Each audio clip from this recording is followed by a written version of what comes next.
That's right. What's in the name? There's so much in a name. And I'm not going to go back over all the root stuff, but there's a few things I want to share today that I just felt I needed to share. We can go on for a long time with this, and I might, because I don't know about you guys, it's just been feeding me. It's been giving me an understanding and a place to go when I'm feeling a certain way to know who or what character of God I need to be able to cry out to.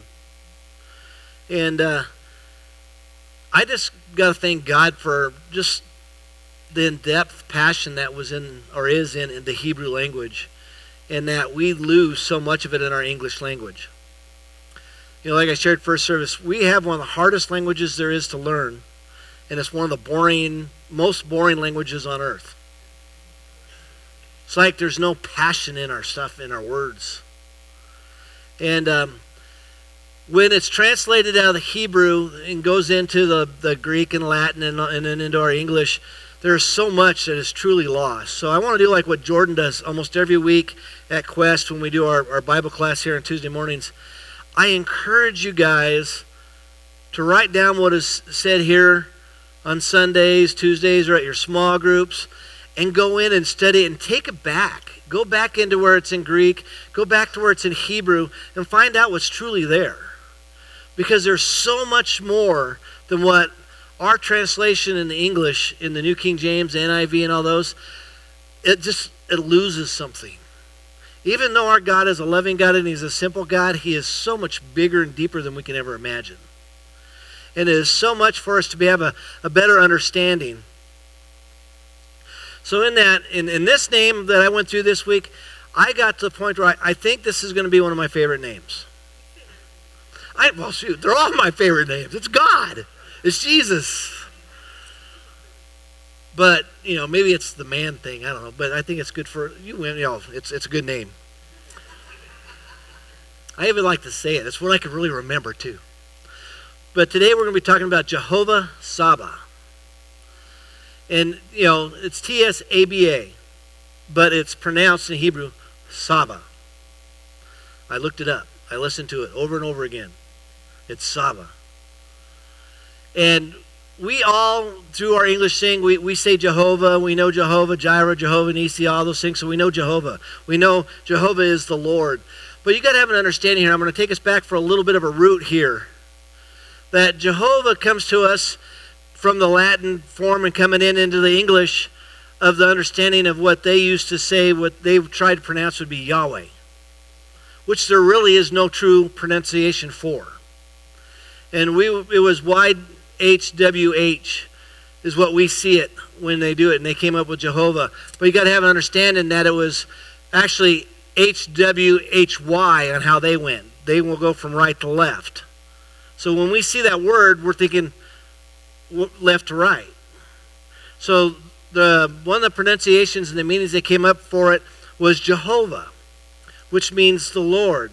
But if it's coming from its root of Yahweh, you go into that.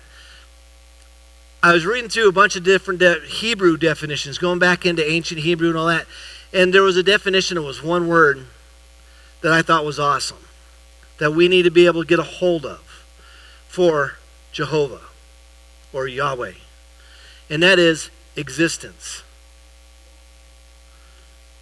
One word, existence, which is everything. Because without Him, there is nothing. You're not even here if you don't have Him. We don't have breath without Jehovah. We don't have a heartbeat without Jehovah. We don't have the cells multiplying, all the stuff. We don't get to be this great clump of cells, how the world today calls it, without Jehovah. Because there is no existence without Him. So when you're saying Jehovah Nisi, Jehovah Jireh, all those things, just think of the Lord of existence, the Lord that is everything. So Jehovah Tsaba. So we go into Jehovah Tsaba, and the word Tsaba in Hebrew means army or host or warfare. What guy cannot like warfare? And the armies, warriors, the mighty men of David. Jehovah Tsaba in Hebrew is the Lord our warrior. This is a name I probably will never forget. I teach on the other names, and I go through them, and I've heard them. And I think it was Jehovah Jireh was doing it. I kept I was saying another name in place of it because they're all there. But Jehovah Tsaba hits a place in me. I shared first service of a personal experience where the Lord, our warrior, stepped into my life. The Lord, my warrior. A lot of you know I just had a full knee replacement, which is no big deal because there's guys in here who had 2 done at one time. Some ladies here, 2 at one time. You guys are tough. But a lot of you know I've had a lot of situations, or like in our family we call them tissues. They're not issues, they're tissues. Because we had a little niece who had some issues, and she called them tissues, so now all of us call them tissues. And I've had a lot of surgeries in my life, and back surgeries, nerves, ribs. I've had a lot. This one was tough, and a knee surgery is not a big deal. But it wasn't tough really in the physical sense. For some reason, it was really tough in a spiritual sense for me. I was battling in ways that I go, God, what's going on here? At 3 o'clock in the morning, not being able to sleep when, I should be able to sleep.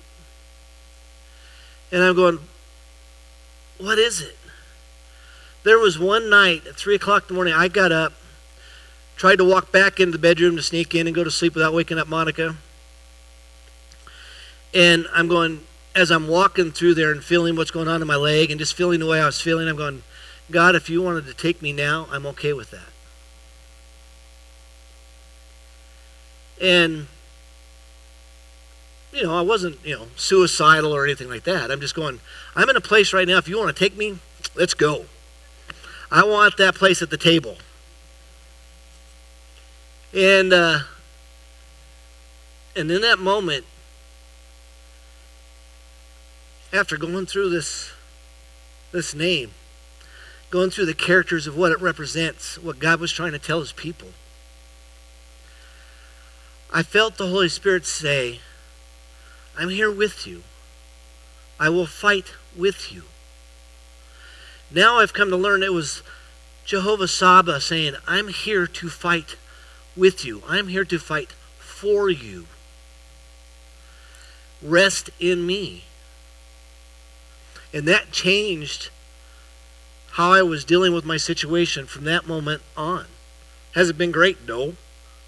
Nobody likes pain. Nobody likes dealing with healing. Nobody likes dealing with therapy. Nobody wants to go to the PT, which means pain and torture.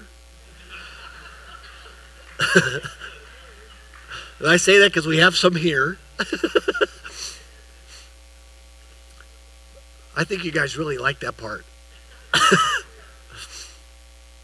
But Jehovah Tsaba became real to me again in that moment. There was another moment. I remember when I was 18 years old when my chronic stuff started, when I ended up having the 7-inch blood clot in my arm, and I'm laying in the hospital like this with my arm up. Doctors, even at UCLA Medical Center, and the Baby Faye doctors, which were the baboon heart doctors, all those guys were my doctors, and they didn't have a clue what was going on. And they're saying, well, you're 18 years old, and at any moment, this blood clot can break loose, and where it's at, it's going to either go into your heart, it's going to go into your brain, and you will die. It's going to mess you up, you will die. And I'm laying on that table, and I start praying, because at any time in life, you don't like it when they give you that information. And at any moment, we can drive out and get hit by a bus or whatever. You never know what's going to happen. But I had to go with the realization is, okay, I can die at any moment. And I've had to deal with that from them. But I got to a point where Jehovah Tsaba, which I never knew that's who it was until now. Going through these studies of names and the character of God's heart, of him saying, I'm fighting with you. Just trust in me. It changed my whole attitude. From that moment on, I never had a fear of dying. Because he revealed who he truly was. He started revealing his truths and his word to me, which is really cool at 18 years old to be able to have that relationship. But then we get involved in life and we go through our jobs and our families and all the stresses and the struggles and the trials and the walls that the enemy throws up and trips you up with. And we start going through these battles and these fights and we totally forget who God is. And we try to fight in these things in our own way. But Jehovah Tsaba, the Lord our warrior, we have to have an understanding that when we're going through Scripture, and I'm going to throw this out there, and I might upset some more people, but because I have a lot of people, so many people only read half of this book. And I've been told, I've had people lecture me in apologetics in my office for hours, actually a couple times for days with people, trying to tell me that it's all about the New Testament. And it is all about the New Testament. But it's all about the Old Testament.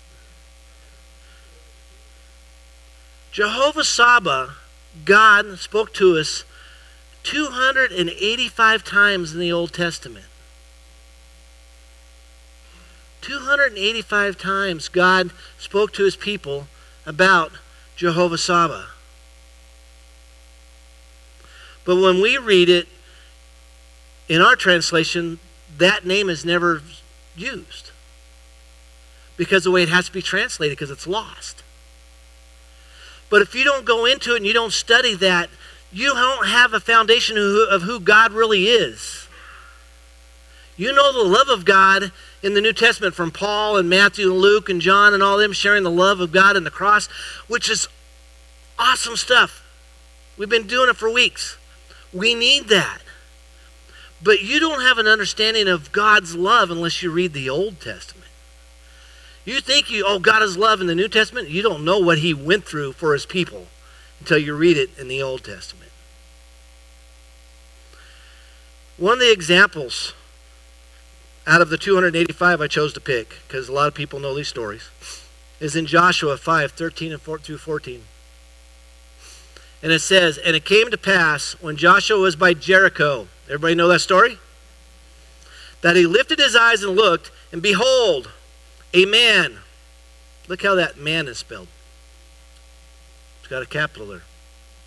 A man stood opposite him with his, capital, sword drawn in his hand, capital. So Joshua's walking down the path, and he runs into this guy as they're going to Jericho, and they're seeing this wall that's probably taller than this building and thicker. Well, I did a thing. It's huge. And the way they did it. And they're going, how in the world are we going to take this? You're saying take the city. And in man's thing, they're going, there's no way we're going to take this. They got the army, they got the wall, they got the upper ground. What are we going to do? So as they're going down the path to go to Jericho, there's this man standing out there with a sword drawn in his hand. And Joshua went to him and said, are you for us or for our adversaries? Are you for us or against us? That's a song. We grew up singing it. And he said, no, but as commander of the army of the Lord, I have now come. In the Hebrew, it is no, but as Jehovah Tsaba, I have come. And so Joshua spent some time with the Spirit of the Lord standing there talking about Jericho. Where do you think Joshua got the idea to walk around Jericho? From Jehovah Tsaba, the Lord our warrior, the commander of the armies of Israel, of our armies. He is the commander of us when we battle.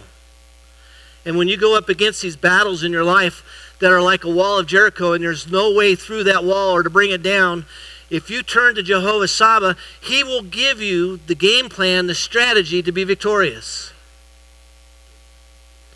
You know how I came up with the name Jehovah Tsaba? I started looking up the characters and names of God when he was victorious. And this was one of the names that came up. Another example, the story of David and Goliath, which is really cool because I've used this several times in the names of God already. And it's showing me how in depth you can take 1 Samuel 17, 38 through 51 and have that story. And I'm finding out I could teach for months just on those verses. Monica's like, oh, great.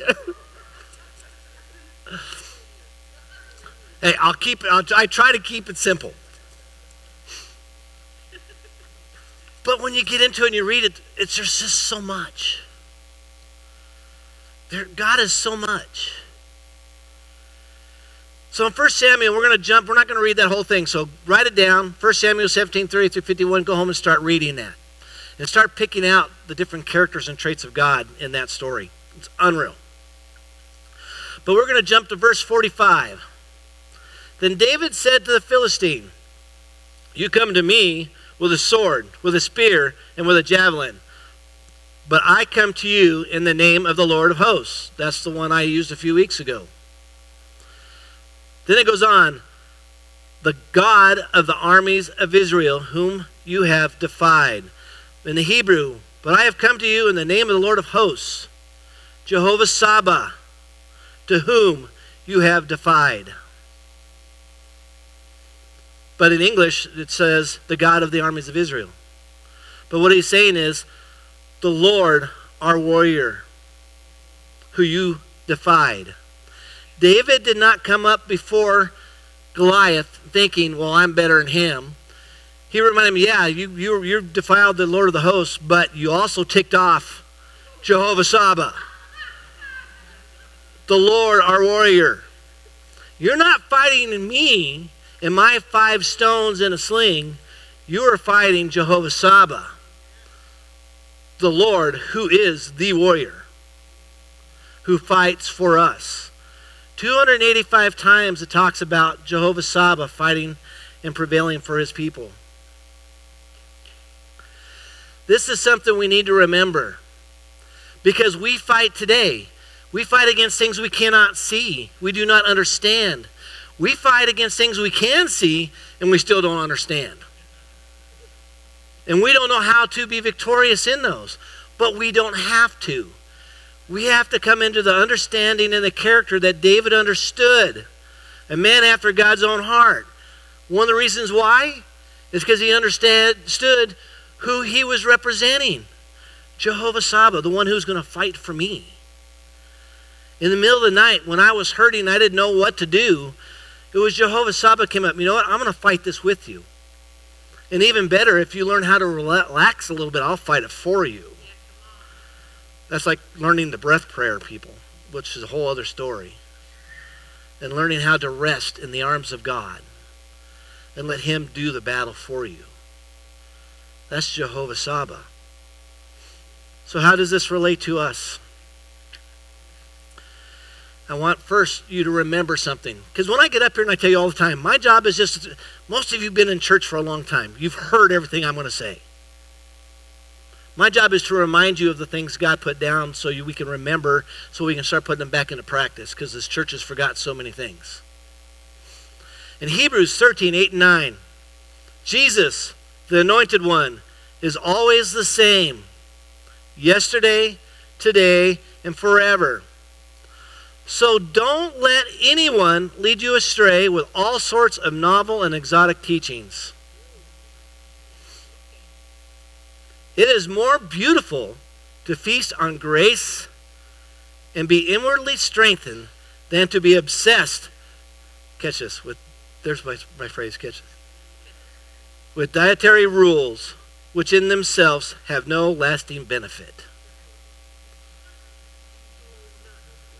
Yeah, I was saying on the way in this morning, we drove by and it said, coming soon, Bossa Donuts or whatever it's called, right there by Robert's Market. I go, oh, a donut shop, all right. Then I started thinking about diets. Don't be obsessed with diets and all these things. Don't be obsessed with all these teachings that people are putting out there and saying, you got to do this, you got to do that. Jesus is the same yesterday, today, and forever. Get to know his truths, his word.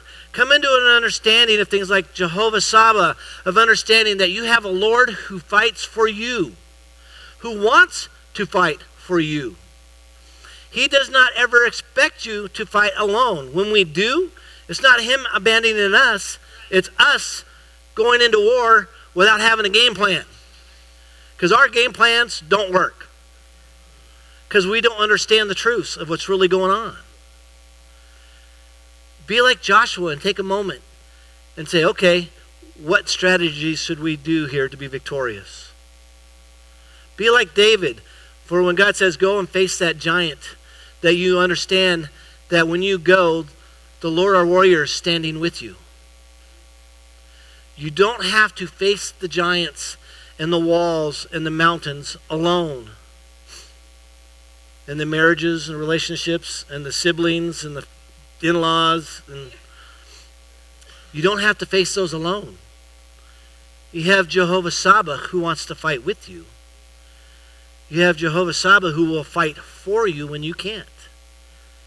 Because God's character is to fight for those who can't fight for themselves. Why do you think a nation under God for so long stood up for all the nations who could not stand up for themselves? Because of that. But we've lost it. And we need to remember it. We need to walk in it. When we get up in the morning, we need to remember when we have a battle we got to face that day that we don't have to do it alone. Why do you think God said 285 times? If he says it once, you should hear it. He says it twice.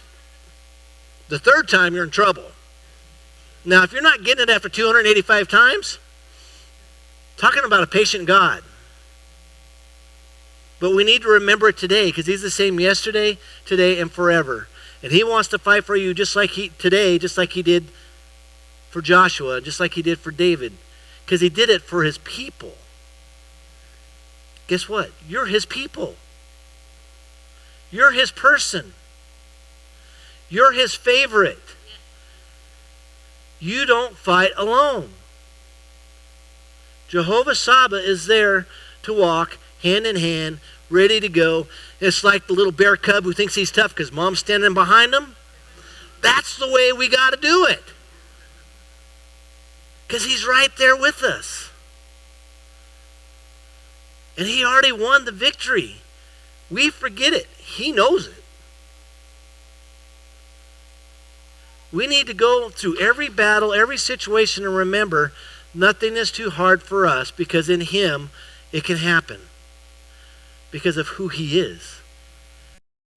Jehovah Tsaba is just one of the other characters and truths of him saying, you know what, I'm not just a lover, I'm a warrior. The world wants to make us all think that God is not there. That we are meek and mild and weak and minuscule and all that. We have to remember what David remembered. We represent a God who is existence. Who is everything. And that everything is right there with you through everything. There is nothing too big or small for him. We just need to remember that. Amen? Let's pray.